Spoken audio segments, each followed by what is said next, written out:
If they don't know it now, I know they will know it very soon.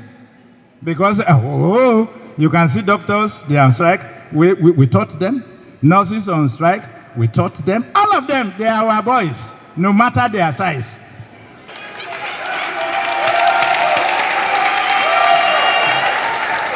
We taught Mr. President.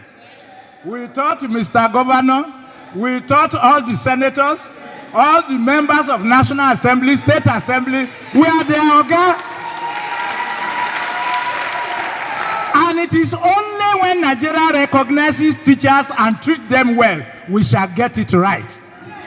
Because if you got somebody, like you are a mechanic now, for instance, and you taught somebody, that person, that your apprentice, must always respect you, and whenever he respects you, he will make it in life. Not until Nigeria respects teachers and education in this country, we will never get it right. So we are happy that we are teachers. We are happy that we are proprietors and proprietors. Our concern is to bring up good children and adults that will build this nation.